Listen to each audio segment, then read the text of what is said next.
Bismillahirrahmanirrahim. Assalamualaikum warahmatullahi wabarakatuh. Alhamdulillah atas ridha Allah Subhanahu wa taala dan karomahnya anak-anak yatim LDAI Kandang B pimpinan Bapak Haji Dwi Susanto. Yakin seyakin-yakinnya hajat-hajat kita semua Allah ijabah, doa-doanya Allah kabulkan. Amin. Di kesempatan ini saya mau menjawab beberapa pertanyaan dan saya mau minta maaf untuk Bapak Ibu atau teman-teman para subscriber yang belum bisa saya balas satu persatu. Jadi saya random aja komen-komennya. Jadi kebanyakan sih yang tanya seputaran masalah hutang. Jadi di sini saya mau bantu jawab pertanyaan Bapak Ibu seputaran permasalahan yang Bapak Ibu hadapi. Jadi kalau di LDAI kita bukan bilangnya masalah, yaitu kita bilangnya anugerah. Jadi banyak pertanyaan di kolom komentar. Gimana sih Om caranya biar saya dapat penghasilan 1 miliar? Gimana sih caranya Om supaya saya bisa kaya? Gimana sih caranya melunasi hutang? Sebenarnya apa yang pernah saya lakukan dan apa yang pernah Pak Haji ajarkan kepada saya nggak jauh sih Bapak Ibu, nggak jauh. Jadi itu aja sebenarnya, tinggal kita duplikasi aja. Sebenarnya di YouTube juga udah banyak ya beredar gitu. Jadi sebenarnya Pak Haji mengajarkan kita, kalaupun emang kita punya masalah, contoh gini, kita Pak Haji, saya punya hutang, contoh 500 juta, besok udah jatuh tempo, gimana nih Pak Haji solusinya? Termasuk saya aja dulu waktu awal-awal kan gitu, permasalahan hutang, permasalahan rumah tangga, alhamdulillah sudah terkabul hampir semuanya, yang kecil yang gede juga. Nah Pak Haji cuman bilang gini waktu itu ke saya, jadi jangan pernah kita bilang masalah yang kita hadapin itu masalah besar.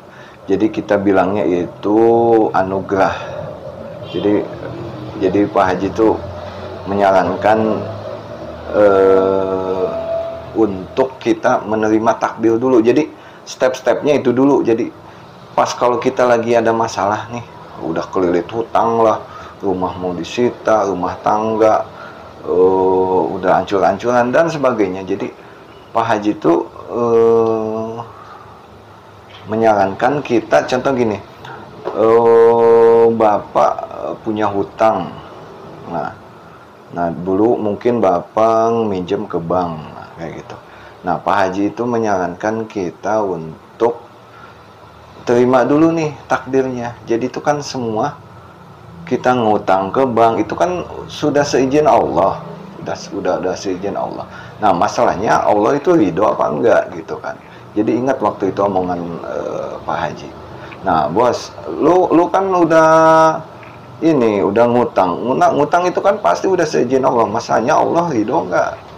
Nah sekarang tinggal cari ridho Allah, kayak gitu. Jadi sebelum cari ridho Allah dulu, terima dulu nih takdirnya. Jadi misalkan Bapak Ibu, saya lagi punya hutang sekarang, terima dulu gitu. Alhamdulillah, terima kasih Allah, saya punya hutang sekian, tapi misalkan saya punya hutang 1 miliar, tapi saya tidak mau menjadikan itu sebagai masalah besar, tapi saya jadikan itu sebagai anugerah. Hikmahnya, dengan saya punya hutang, saya bisa dekat lagi sama Engkau ya Allah gitu. Saya bisa sholat lagi, saya bisa sedekah lagi, kayak gitu. Jadi terima dulu nih. Nah sudah terima dulu takdirnya, takdir dari Allah, baru kita cari ridho Allah gitu. Nah gimana caranya? Ya kata Pak Haji waktu itu, Saya kan nanya, Haji gimana cara cari ridha Allah? Ya lu bikin takjub Allah katanya. Gimana caranya? Ya udah, kalau nggak ibadah ekstrim ya sedekah ekstrim.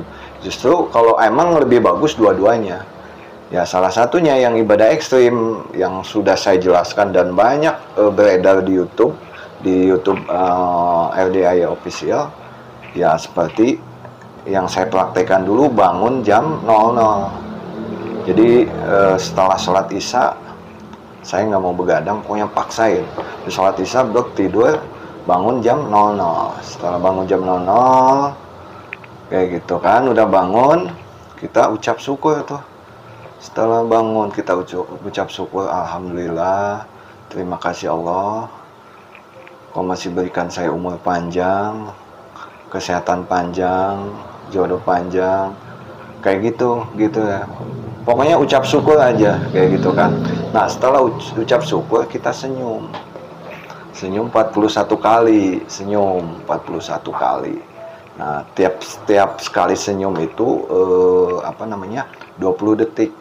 Pokoknya udah senyum, bebas lah ya Bapak Ibu, mau senyum ke tembok, ke lemari, kemana, kayak ke foto, mau ke istri atau suami, ke anak kita, pokoknya senyum aja 41 kali. Ingat, satu kali senyum 20 detik ya. Nah udahlah, setelah senyum baru kita mandi. Nah usahakan kita mandi juga pakai daun pandan 9 lembar gitu.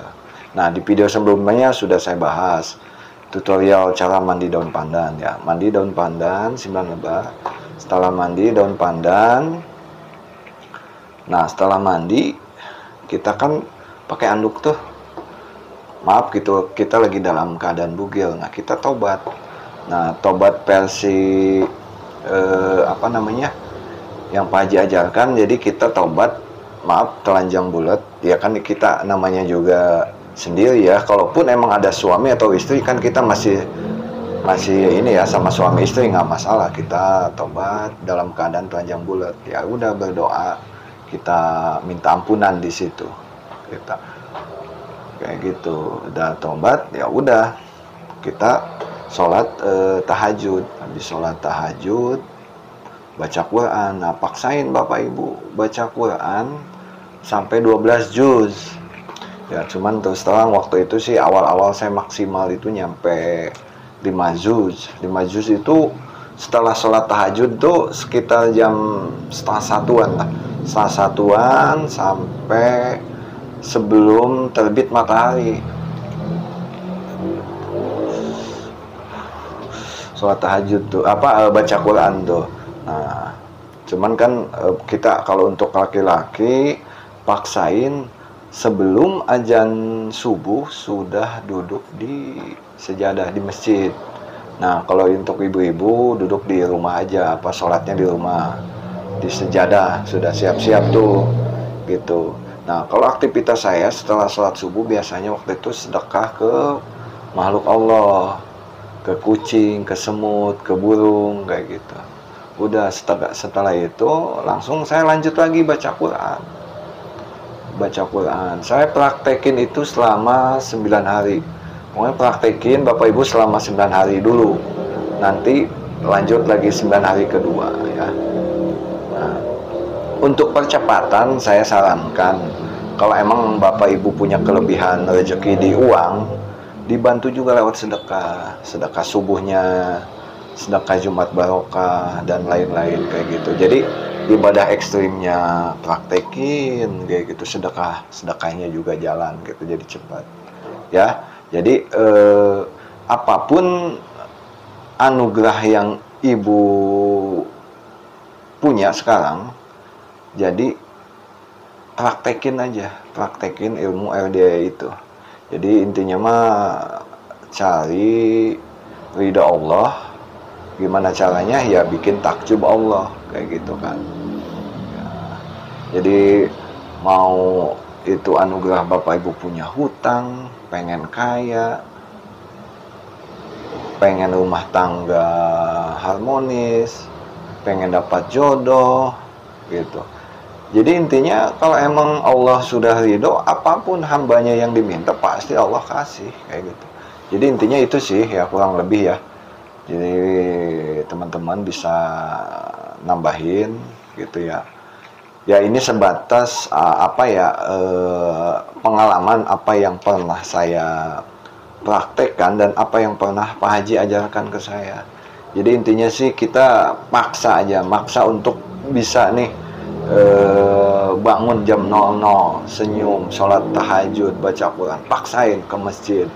Kalau saya waktu itu, saya selama 9 hari saya paksain untuk sholat apa namanya, sholat 5 waktu itu tuh ke masjid berjamaah, saya paksain terus kayak gitu. Tiap lihat kucing gitu kan, saya maksain untuk ngasih makan, diniatin ya, maksain sedekah subuh. Waktu itu emang awal-awal kondisi ekonomi ya masih nggak kayak sekarang. Waktu itu ya lebih ke banyaknya ke ibadah ekstrimnya, saya puasa Senin Kamis kayak gitu ya. Mungkin itu aja ya kurang lebih. Kalaupun emang Bapak Ibu yang mau nambahin silahkan lah ya. Intinya sih kurang lebih ilmu LDA itu seperti itu, ibadah ekstrim dan sedekah ekstrimnya ya. Jadi apapun permasalahan dan apapun hajat Bapak Ibu, coba dulu deh, tes dulu deh, praktekin ilmu LDA ini. Terus kalaupun emang belum kekabul kayak gitu, dan banyak juga pertanyaan, baru praktekin seminggu sudah ngomel-ngomel, kok saya belum kekabul kayak gitu. Kalau mau lihat contoh kayak Haji Marco aja ya, kayak gitu ya, maaf ya gitu kan ya, kalau saya untuk ibadahnya nggak seberapa, apa namanya, sedekahnya nggak seberapa. Haji Marco itu gila-gilaan lah, ibadah ekstrimnya 7 bulan Bapak Ibu, 7 bulan tahajud nggak pernah bolong, ke sana selalu ke kandang, ke LDA ya, 7 bulan gitu, 7 bulan. Terus sedekahnya juga sedekah ekstrim, beliau ngasih mobil 2 kayak gitu, ngasih mobil 2, mobil pick up. Terus ngasih sedekah seisi material tuh, pas diangkut berapa truk katanya seisi material itu disumbangin, disedekahkan untuk LDAI. Jadi maaf bukannya mau ini ya, jadi untuk Bapak Ibu yang masih baru seminggu 2 minggu belum kekabul kayak gitu kan, jadi emang beda-beda ya, tiap nama beda, nama beda, usia ya beda gitu kan ya. Intinya sih berprasangka baik aja sama Allah gitu. Jadi Allah tuh tahu kapan waktunya yang tepat untuk mengabulkan hambanya kayak gitu. Itu aja sih yang pernah saya alami kayak gitu ya. Alhamdulillah saya beruntung praktekin ilmu LDA ya, 3 hari kemudian sudah terkabul gitu kan. Yang kecil terkabul, naik lagi, kita ucap syukur dengan cara sedekah ke LDA ya. Itu aja sih, mungkin nanti kita bahas lain lagi di lain waktu. Saya ucapin terima kasih buat Bapak Ibu yang sudah menonton video ini dari awal sampai akhir. Untuk yang pertama kali lihat channel ini yang belum subscribe, tolong di subscribe dulu ya. Saya ucapin terima kasih. Assalamualaikum warahmatullahi wabarakatuh. Salam kabul.